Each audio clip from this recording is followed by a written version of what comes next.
Why have I quit my job? Why have I, bought a van? And why am I going to drive around the country? Well, I'm passionate about the idea that you need to be heard. And I want to stitch these stories together across the states. We're going to find the commonalities. And it's going to be really an amazing experience. And I look forward to you joining me on the Jar.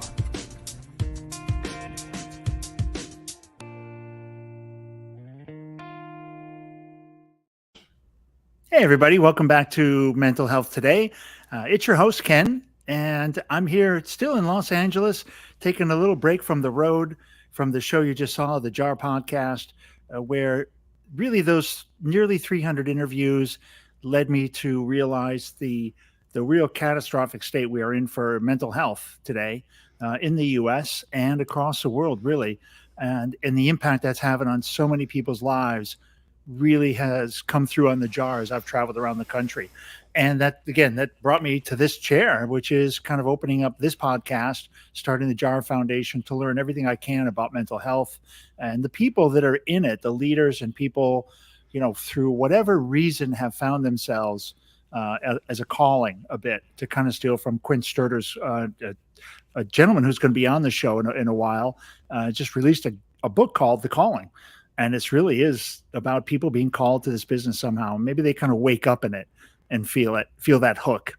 But definitely Owen, our next guest, we had a really fun pre-chat, a little hectic, trying to get everything together between me being a little bit behind and him trying to figure out the wires and all that good stuff, Owen. But here we are, my friend. Thanks for coming on the show.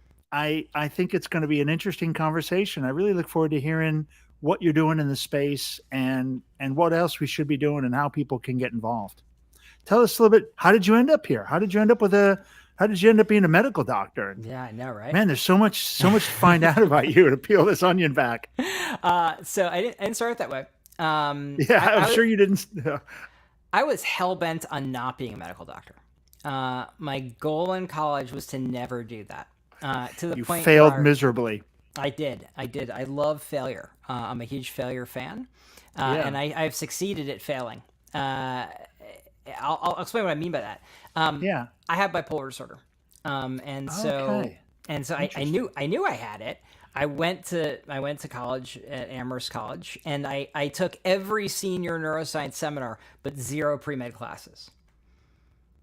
And so I was actually actively trying to block myself from fulfilling any of the requirements to be able to go to medical school, so I could remove the temptation from myself. You were outsmarting the system. I thought so. I love music. I love recording. I'm a recording engineer. These are my actual fancy microphones and artisanal preamps and ukuleles and instruments and lobotomy kits on the wall.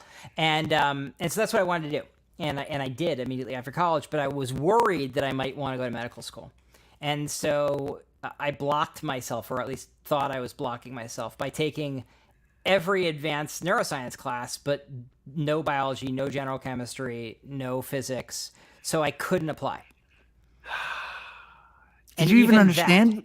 Did you understand what you were taking in the class? Yeah, no, that was very intentional. Yeah. Well, that's scary to think that you missed the basic classes, you're in the advanced classes, and you know what's going on. Well, the basic classes for pre-med are only there because you need them to take the MCAT, and because med schools have them as a weed out. They're not actually. So some of the concepts are relevant to medicine. Yes. And for me, ironically, the most useful class I took was electronics, and I focused on audio engineering stuff. Because I do brain stimulation work mostly. Yes. And so all the neuroscience was really the class I took. I took one class pass fail, and that was I would have gotten an A+. It turns out, but I wanted to take it easy, so I took the class and didn't get the reported grade, which would have upped my average. And built microphone preamplifiers in college. Fun. Yeah. That'd be fun. And so now I'm a psychiatrist who does brain stimulation. And that work revolves heavily around frequency, power supplies of giant magnets. And the reason that all came easily to me was because I was an audio engineer first. I'm like, it's just like stereo microphone technique. You have one vector and the other, and they add up to be stereo. Yeah, left plus right, left minus right. So it's mono-compatible. Right, but that's the same thing as magnetic fields because, duh. Yeah, because duh. But like, there's no way. Like, so like for example, an equalizer. If you look at an equalizer, bouncing up and down, that's called fast Fourier transformation. Is the math behind that? Now, when I was working with Bessel van der Kolk up at Berkshire Medical Center, and he was training me on EEG neurofeedback, and he's trying to explain, I'm like, so it's an equalizer, right? And I pull up my EQ on my audio program and show him the sweep. He's like, yes, that's exactly what it is, but for brain waves, not for sound. Tell us what you do today. Yeah. So today is a big day. I'm a psychiatrist, child, adolescent, and adult. Okay.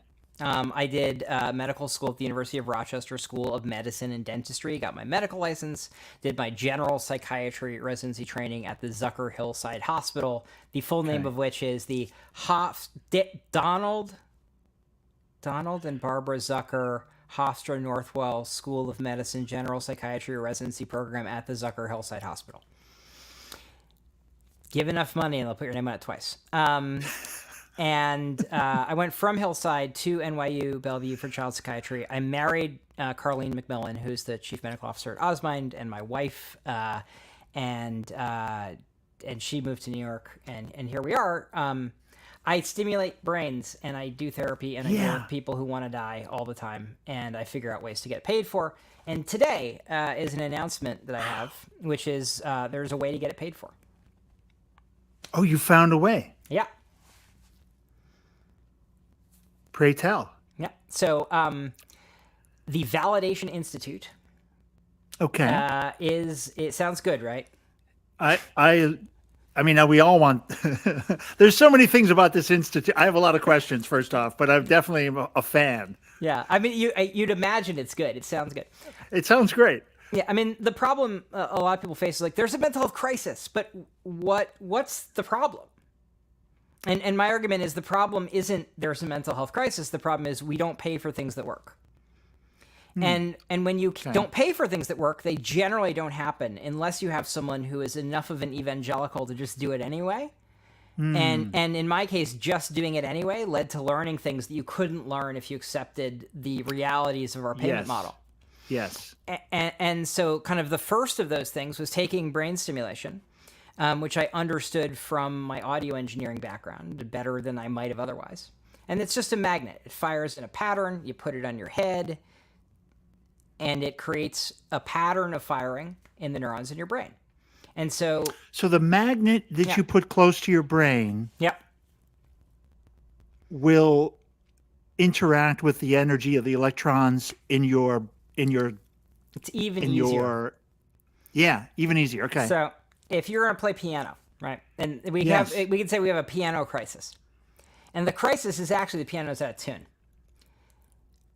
Yeah. Okay. It's not that you haven't practiced enough. It's a crisis 2 minutes before the show. Well, but if you play a piano and the piano's out of tune, it's going to sound bad. Yes. It doesn't matter how hard you practiced. You could have Rachmaninoff as your teacher. You could be Rachmaninoff and the piano's out of tune. It will sound bad. It's going to sound bad. And if you have a bad drummer in the band and you're out of time or there's some latency, the whole band will be terrible. But it's not a problem with the piano. It's not a problem with the person. It's not a problem with the drummer. It's a problem with the rhythm and the tuning. And what transcranial magnetic stimulation does is retune your brain using a frequency and pattern that gets you back in sync with yourself and with other people. That's it. And when you pay for that, you get well. And so the remission rates for depression are on the order, and this is true, of 79%. Wow. In 5 days of treatment. Yep. What's happening? Yeah. So I mean, I get the science. I get you waking up and the neurons are dancing, and what happens in there? What are you fixing? So right now, the problem with depression or OCD or most brain disorders is that there are circuits in the brain, and you have one part of the brain and another part of the brain. Yeah, and if they're playing in time, that's good. Okay. And if they're out of time and like out of rhythm, it's going to sound like a band that doesn't know how to play, right? You put 6-year-olds behind the best instruments on earth, and they will sound bad. You put great musicians on an out-of-tune instrument, and they will sound terrible. And probably break the instrument out of frustration. I mean, if they're rocking hard enough. And what we're doing with the mental health crisis right now is it's a crisis of not acknowledging the problem is they're out of tune. You're never going to play a good song. You don't have to raise awareness of the concert, right? That doesn't help if the instruments are out of tune. Reduce the stigma. Don't yell at the piano. We don't need to. There's no amount of like reducing the stigma about out of tune pianos that will make them sound good. Right. Or like, this is interesting. I was listening to a podcast, and this gentleman, and it's kind of a spirituality based podcast, but it doesn't do it justice. It's a lot of psychology, and he was talking about some of the exercise they're doing in these seminars, and he's a believer of. And I'm sure this is something you've got some thoughts on or experience, not thoughts on, but experience with. But he was saying when they get people into a meditative state the right way, and if they're able to get the left brain and the right brain in sync, and I didn't really understand what this meant, but he was saying what's happening is you're not in sync. You have a different frequencies, and so it's like two modems that can't talk, and so you're constantly a little bit at odds. And he said what they found, and they're putting people on spectrums and heart rate things. And he said, when they meditate to the level and that happens, he said, literally, they've measured their energy going out of their bodies in a 4-foot circumference. I don't know about that, but it doesn't really matter. He's not wrong. So up to the energy. He's not wrong. Yeah, up to that part, you're okay. But up to the energy part. Here's the interesting part. The reason the brain works this way, at least in my understanding, evolutionarily, is it's a hack. Right? How much energy do you need to have go 4 feet? Well, there's some amount, right? You can hear me. Where are you physically? You're in LA. I'm in New York. Yeah. We're able to understand each other across thousands of miles. Yes. There are no physical cables connecting my mind and your mind. And the way we do that is you hear my voice, and that creates a representation in your brain, a pattern of neurons firing that is me in your brain. I'm doing the same thing for you. And so we're synchronizing across space and time in a way that's very energy efficient thermodynamically, just like basic physics, like the stuff I skipped in college and then had to do later in post-bac. So I went back and took these classes, and thermodynamics is real. Like, you can't uncrack an egg. That's impossible. But you can imagine an egg uncracking. And the ability to synchronize our imagining, right? Fish swimming in schools aren't connected to each other. That's fancy shit. How do they do it? And the way they do it is they have a model in the fish brain of the other fish. And so they're just comparing their swimming to the model of the other fish and the visual input of the other fish. And humans do the same thing with the same fish hardware. As we're done. Yeah. And so when you hear me talk and I hear you talk, we're getting in sync. Literally. What's happening in our brain is neurons are firing in a pattern that is either in or out of sync with the representation in the other person's mind. What happens when you talk to somebody and you can't, like, if you ever talk to somebody in a conversation new and you're kind of trying to feel it out and you can't quite get, like, they talk and you talk. Mm-hmm. You're out of sync, right? You're out of tune. You're totally out of sync. I feel it. Mm-hmm. And that's in your brain. There's a pattern of neurons firing. Yes. And they're just going. Yes, yes. And it feels like that. It feels like, absolutely. Build it into our language. I feel so in sync with you. Yes, yeah. Well, our two hearts beat as one. And it's real. It's real. It's actually real. It's a representation of an underlying truth. And that's what we're modifying with brain stimulation. That's what psychedelics modify. So interesting. It's all the same thing. And psychedelics modifies it as well. And when we're talking about meditation, they're modifying it also. They're using the brain as its own stimulator. Yeah. They're using the brain. And that's hard work, right? To get to that level of control. Well, it's hard work, but it's trainable. And we actually have last month an FDA-cleared device called the PRISM system by Gray Matters. And it's a medical device for PTSD that trained your brain using just an EEG cap to watch a screen. And you make somebody sit down. And when they sit down, you've downregulated your amygdala, the fear center of your brain. Yes. So you're changing your brain's circuitry in such a way as it's the most powerful treatment for PTSD that has ever been FDA approved. I mean, that's like hope for people. Yeah. So that's what I do is I treat depression to remission in 5 days. I bring other things like PTSD treatment to market. And I treat people with things that are dramatically more effective than you can imagine. Yeah. But there is practically, there's no mental health crisis in my office. It's people not believing it's going to work the first time sometimes, but it works most of the time. And if it doesn't, I have the next thing. They work. It's getting them paid for. That's the problem. Right. Yeah. This is some of the, I think the treatments, look, the sit on the couch, mega pharma drug stuff, anything outside that protocol is struggling to find traction with money but there's a reason for it. There's a reason for it, which is it works. So major insurance companies don't make money if the cost of care goes down. They make money if the cost of care goes up. It's just counterintuitive. It doesn't make any sense, does it? Well, that's on purpose, right? If it made sense, no one would do it. It would be you would look in the mirror and go, I'm a vampire and I can't do this. Yeah. And no one would tolerate doing it. You have to obscure what's really happening. They're doing a good job. Well, to themselves, they don't see it internally. Because if you're in different silos, you just need to know you're doing the right thing or the wrong thing in your particular domain.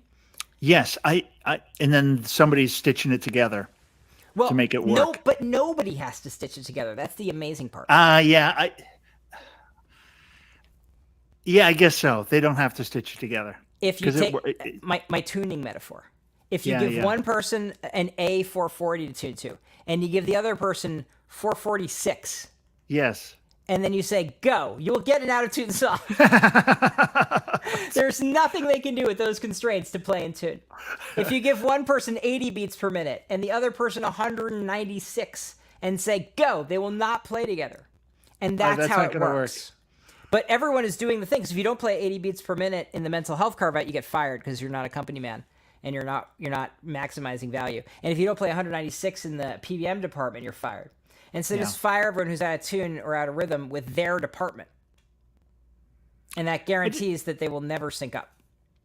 I just changed my guitar tuning from 440 to 432? A little brighter? Yeah. A little brighter. And less, way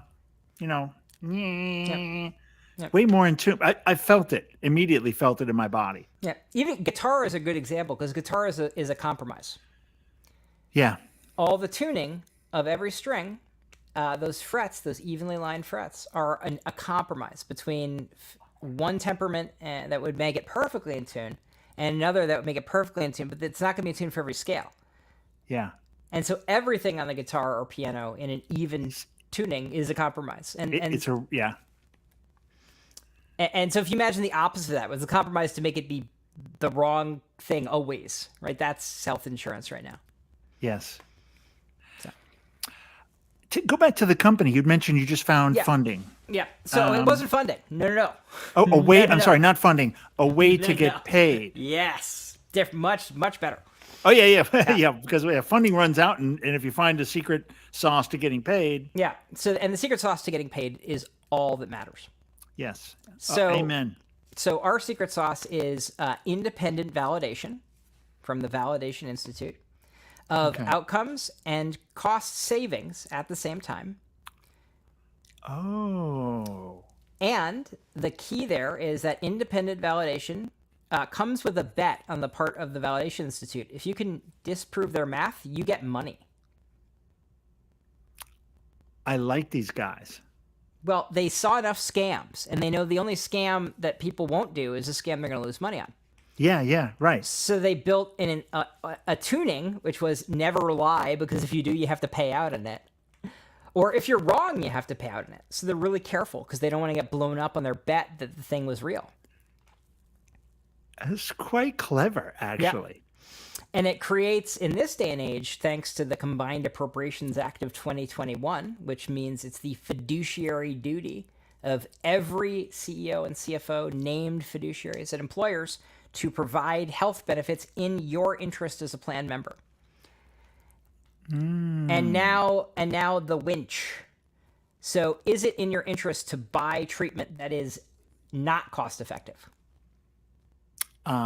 I would think not. Right. If you have an independent validation of cost effectiveness and you still refuse to pay for it, what are you doing? Well, you're definitely not following the statute, and you're probably opening yourself up to some legal trouble, especially if something happens to that person. Yeah, because it turns out that health benefits are tax exempt. For a reason, they have to follow ERISA from 1974. Oh, that's why it's tax. So you get the tax break because it's under ERISA. I didn't realize. Or I think I knew that, but I would have forgotten that. And in 2021, they updated the law.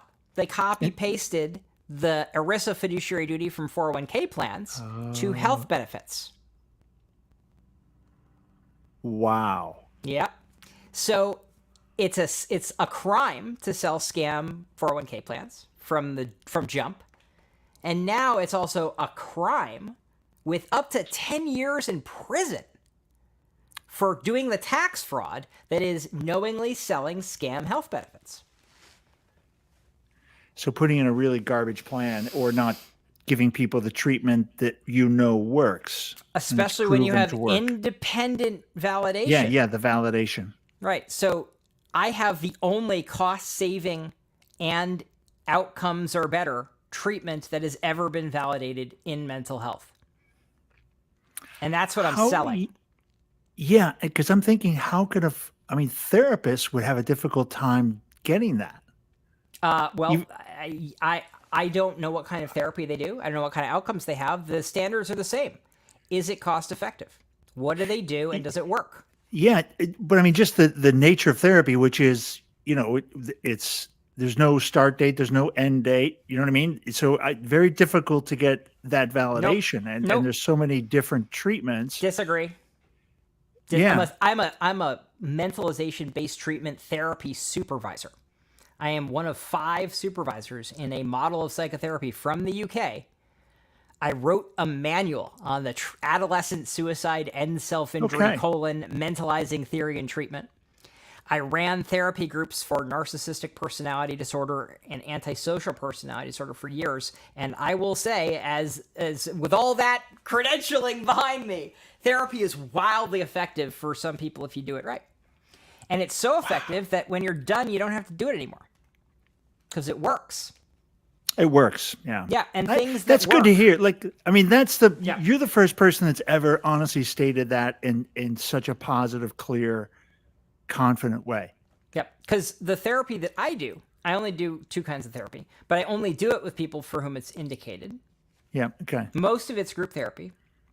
That's the most. I'm a fan. I like group therapy, actually. I think for some reason it appeals to me. Well, it works. It's wildly effective. Now, for whom and in what, that's a good question, right? Yeah. And just like, you wouldn't want to, use my tuning metaphor, right?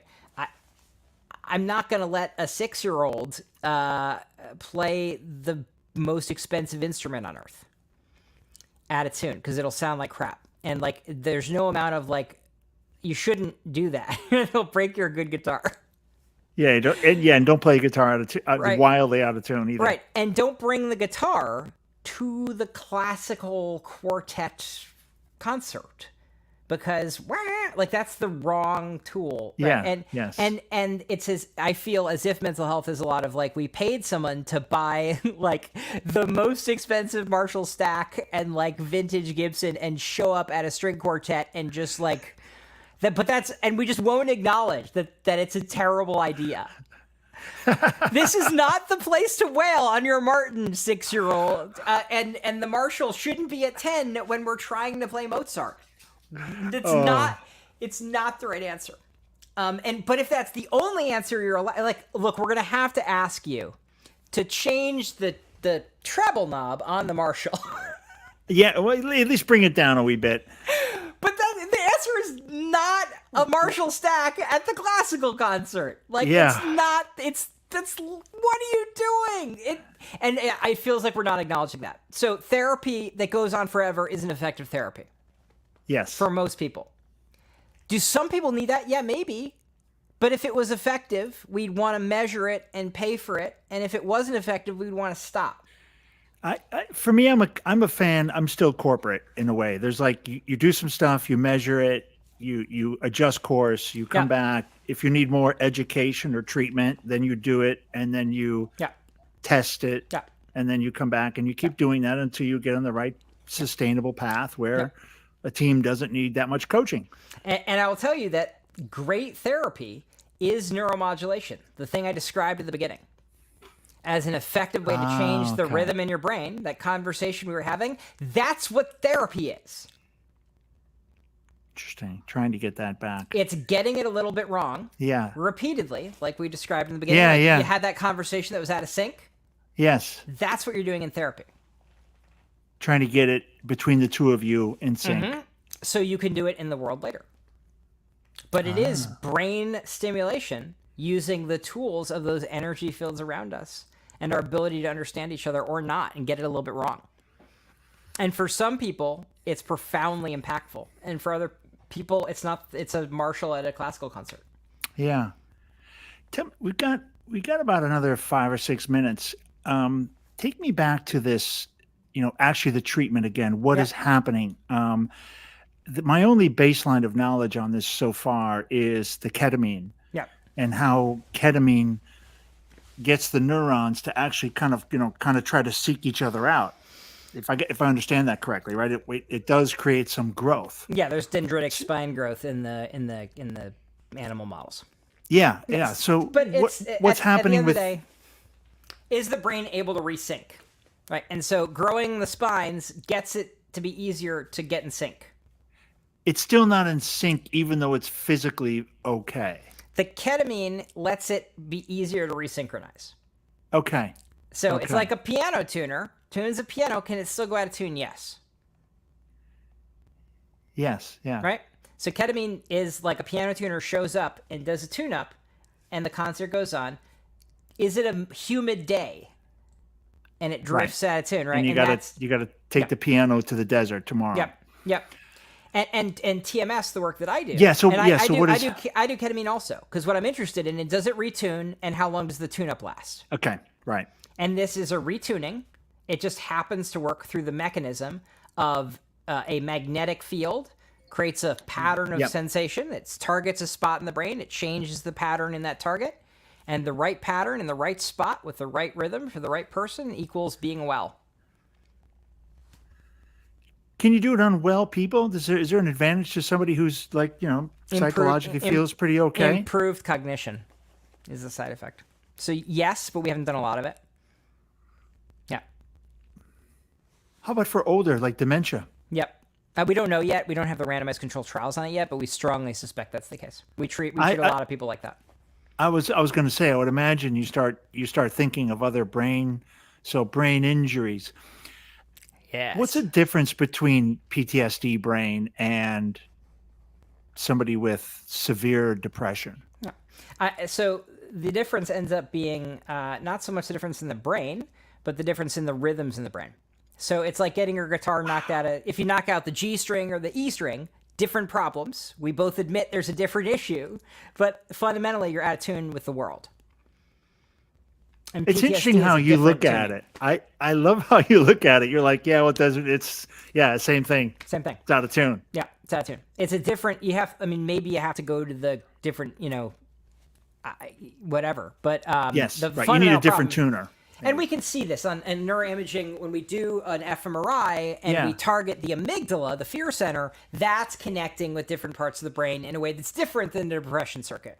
And so if we're treating PTSD, we may target a spot that's different here or here or here or here, depending on your brain and your blood flow, than we would for depression, which might be here or here or here or here, depending on you.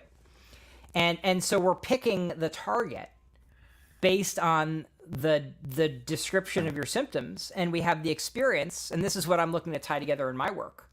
But we're tying together the information patients give us, subjectively, but I feel it's really a lot of objective information, with objective information about brain function, and then where to stimulate, how much, and getting that just right means lasting change. And then you need therapy to cope with how weird it is. But most therapy, I love it. You need therapy. Like I feel so normal. It feels unsettling. Well, not all therapy is therapeutic. not all things that are therapeutic are therapy. People want to be well. And the best, it would be like there shouldn't be a therapy that's as good as the best day of your life. That would be bad. Of course. That would, no, I would not. That would be very sad. Right. Because we want anything to help us have a good day. Yeah. But not be better than our good days. Not be no. Like, we want to go have the good days and have the bad days be attenuated in a way that we can make sense of. Yeah. I want to go tell my therapist about my great days. Yeah. And, and then, like you said, the bad days are stuff we can kind of talk through and figure it out. But as a therapist, I want to be obsolete. Yeah. I would like to do whatever I'm going to do. I don't really care what it is. I'd like you to be well, and if you need to come back for a tune-up, great. But mostly I want to work myself out of a job. And if we paid people to do that, which is my point, like cost savings is a good measure, because if we're doing things that get people well, then they don't cost anything, and I'd like to get paid to do nothing things. Yeah, right. And the only way to get there is wildly effective treatment. It is wildly effective treatment. It's measurable, provable, cheaper in the long run because it does work. And I think the results there, like you're talking, I mean, getting people fixing and healing and actually treating the symptoms. I mean, I think the medical industry today is so struggling because they're dealing with so many outcomes of, they're dealing with the symptoms. And a lot of I don't even like that framing. I don't. No, because when you say symptoms, it's just bait for hucksters. It's how we measure the symptoms. If your measuring stick is only half as much suffering, which is the symptom reduction we measure for depression medicines, for example, then we're only ever going to treat depression to half as miserable. Yeah, I love that. That's a great goal. So the outcome variable of the symptom, like we only treat, who gives a fuck? Like you're gonna complain that you treat the symptoms of your orthopedic injury by fixing it?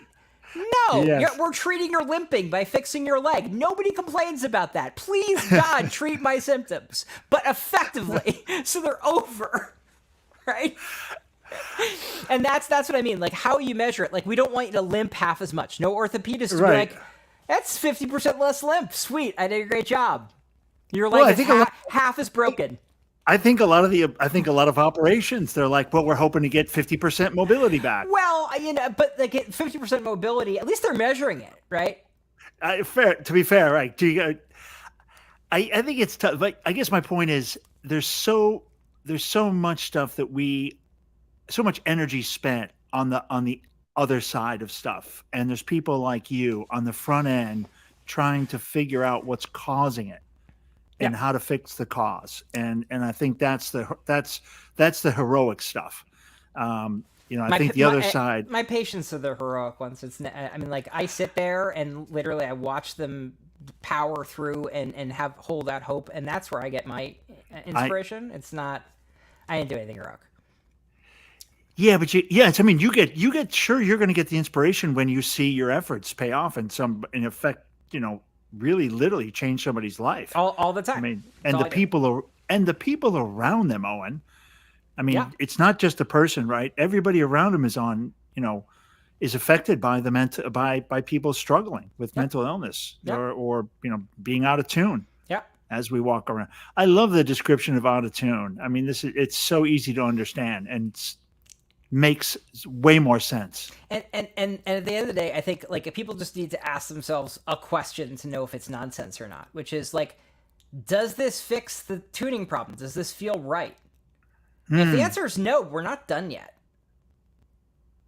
You do feel in tune. Do you feel in tune? Like when I tune my guitar and when I strum a G on that thing, and it's just like, and I'm in tune. And it's like a beautiful thing. So I think, man, if people could feel that. And no one's gaslighting you and telling you the out-of-tune guitar is good enough. And you need prior authorization to fix the high E. Because have you asked about the high E prior authorization program? Look, we paid for the low E already. Yeah, we replaced the G. Now you want to tune it? We're going to have to talk to tuning management. It's not part of your plan. I need to upgrade. Well, you can't upgrade because you haven't tried tuning the other strings first. That's true. You popped the low E. You popped a string. Yeah. What is? Yeah. I think the lobotomy kit behind you is when someone pops a string. I think that's what you pull out. Yeah, and that's as I said, Nobel Prize winning intervention. Oh, what was the other one? We talked about the malarial cure for insanity. Okay, let's close the chat on this. This is a fun fact, I'm guessing. Well, it is, but it's the past and the future. So the first Nobel Prize winning intervention in psychiatry, 1918, right, the height of neurosyphilis, was giving people malaria. Malaria gives you a temperature of 105. These spirochetes that cause neurosyphilis die at 104.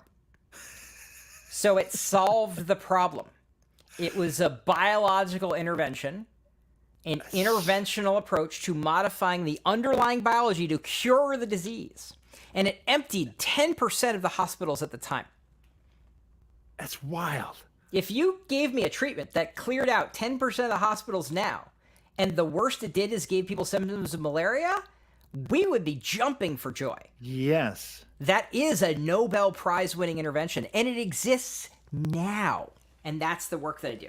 We have a patented version, Stanford Accelerated Intelligent Neuromodulation Treatment, FDA breakthrough, cleared already. Wow. And we just have to deploy it and agree that it should be paid for.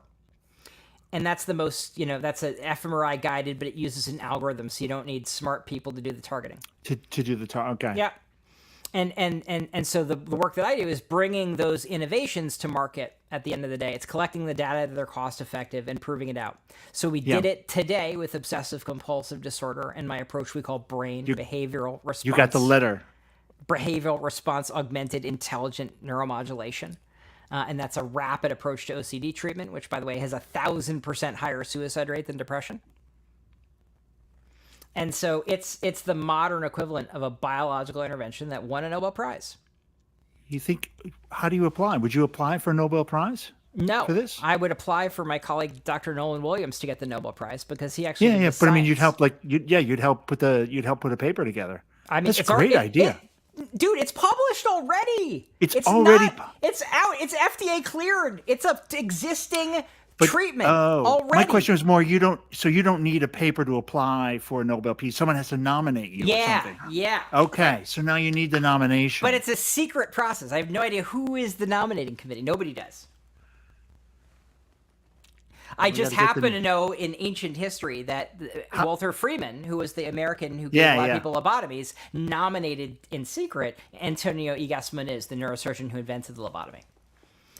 So he could have his treatment validated. Now, maybe that tells you a little bit about me. Nolan Williams is a brilliant scientist, and his work on doing this is crucial, and it's 100 years of neuroscience coming together into what I consider, meaningfully a cure, defined as these symptoms are over. We recognize it's not forever, but we haven't been willing to use that word for years. It meets the definition of the word. But we have a cure. This is crazy interesting. The problem is a lack of payment for the cure for 79% of people who had failed 13 medication trials on average and had 20 years of depression. These are not easy cases. These are the hardest cases. Whoa. Yep. What's next for you? So selling that to employer groups so it can be pre-tax, right? And drive costs down. And I think you do that, and then you do that with the next thing, you do the next thing. There's a bunch on the horizon: EEG neurofeedback, ultrasound, getting therapy to be AI guided, not with fake AI bot therapists, but helping humans be better communicators, letting them know when they're out of sync with a little nudge, right? I think that's powerful. And so for whom, what are we measuring? But it's changing the measurement knob from are you 50% better to are you well? And that's the question we have to ask and get an answer that it's right. And if not, we're playing out-of-tune guitars and wondering why the concert sucks. It's awesome. So that's what I do. Owen, tell us about the Frontier Psychiatrist. Yeah. Substack that you're... I write a newsletter. It's daily. Whoa, my God, daily? Yeah. I'm not sure I could take you daily. You don't have to. A daily dose of Owen, you know? So it turns out I have like 2.3 thousand subscribers and like 81,000 reads a month. Wow. So the people who are reading it are I mean, I have C-level executives in every major payer as far as I can tell. And I write funny stuff. I write it every day because it creates a habit, right? People, if you're not there for me when I'm doing my laundry, what good are you? Yes. Yeah. Right. And so people want to wake up and read the paper. And so I give them something to wake up and read. And so like this week, I'm covering mental health parody, and I'm comparing mental health parody guidance from the Department of Labor to classic hip hop songs. So I did Macklemore today about reference-based pricing in employer groups, right? So I did Say My Name, which is a compliance and reporting standard. She knows he's cheating. She knows. Say my name. If no one's around you, say, baby, I love you. She's trying to catch him. And the Department of Labor said we need to try to catch the mental health parity violators. And so I used guidance from Destiny's Child and Shaggy and Macklemore and TLC to highlight what we know in our everyday life. Like, I don't want no scrubs is a clear standard. Is a scrub a guy who can get love from you? No. Next gentleman, right? As opposed to being like, if only we had, do we need more scrubs? Could be different color scrubs. We're going to have to ask for scrub management. No scrubs. Well, how about a busta? That's also known as a busta. No. Right? We accept things that we know are fake. Yes. It's not a mental health crisis. It's not. There's no mental health crisis. That's a lie. That's like saying there's a mobility crisis because we poured water into the tank. Or there's a rock crisis because we tuned the guitars out and only handed people out of tune guitars. It's a lie. I love it. And the lie is do we do things that work? No. But it's the wrong. My argument is the wrong crisis. If we did things that worked, they would work, and we know that, and we don't lie about that in other contexts. So I write a funny newsletter so people don't murder me. You're trying to bring some humor to it. Yeah, I tell the truth, but I say it as a joke, and so then people read it and don't kill me. And it's if you know, you know. Well, I mean, I have articles about PBMs where I provide extensive documentation of the criminal nature of their behavior. And whether regulators want to follow up on that is not up to me. Just real thing. Well, I wouldn't look to the regulator for help. Well, it turns out enough reporting does eventually get followed up on, and they are reading. I know that because I met the head lawyer for DEA. Oh, so you've got some okay. All right. So when we had this is what this is for. So I write this newsletter. I mean, I sat down at ATA with the lawyer from DEA, who's now counsel to DEA, when they were discussing this new telehealth prescribing rule. And so I asked him, what do we do?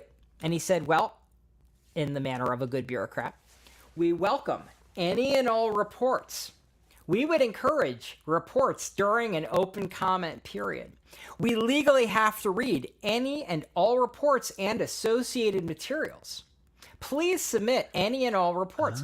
So we got 38,000 comments about that open comment period, and they legally have to read them all. So they couldn't make a decision in the time frame that they needed to. Yes, because they had to spend the time reading it. So it was a denial of service attack on their ability to make a bad decision just by submitting endless open comments. So right now you can do the same thing for mental health parity. And so I write a newsletter every day about what you could say, and I hope people say it. I feel like I'm saying it every day. Yeah, but say it in an open comment period on regulations.gov when there's a open comment about a regulatory issue that they legally have to read. Keep me posted on those. I have a newsletter where I talk about it every day. Okay. Every day. It's crazy. I think that's fantastic that you're cranking this out. I'm going to definitely go check it out. Yep. And I think the daily thing is, I love the idea of doing something like that. Like I said, forms a habit and people expect it. They look forward to it. Yeah. That's a lot of reads. That's a lot of people. That's a lot of eyeballs. And I'm not doing. I don't read a newsletter. Write a newsletter because I'm going to be some famous. That's not my job. But if attitudes don't change, then I don't. What am I doing? Right. So that's the point. Is it's advocacy, using something that I don't have to ask them permission for. It's been really fun. Oh, and interesting, man. Wow. I mean, that's like a fast 45 minutes too. I'll tell you what. Admit when it's out of tune. That's the whole pitch, and make an open comment. I love it. Thanks again for being on the show, Owen. Really, and the work you're doing is truly remarkable. And I made a note to myself to find more people using, the electromagnetic. Is that it won't do you any good. But so it's been around for years, and yes, and if you do it the regular way, it's not that great. Yes, so, I'm interested still to talk to people to get a frame of now that I've got you as a yardstick. Yeah. It'd be interesting to see how these conversations go. The future is coming. We'll see how fast it gets here. The future is here. I'm just congratulations again on getting the validation. Yeah, that's done. AcaciaClinics.com is that company. And people can come and get this treatment now. It exists now. And in New York. New York, and that's how they find and Sunnyvale. Oh, and Sunnyvale. Okay. So in New York, I'm at Fermata, which is going to be in the Acacia network in a hot minute. And Acacia's in Sunnyvale. And we've been colleagues and friends for years. And now we're working together and bringing this to the world. Okay. Anybody listen, you can find Owen Muir either, through here. We'll have all the links at the bottom of our audio posting on iTunes and all the regular platforms in a couple of weeks when this show gets posted. So all that stuff, Owen, we'll reach out to you and get a couple more links from you. But again, thanks so much for being a guest. And thanks everybody for listening and supporting Mental Health Today. We're not in a crisis. We're just out of tune. And we're going to sort this thing out. I'll see you. Owen, hang around for a minute. I'll see you in about 30 seconds. Thanks, everybody.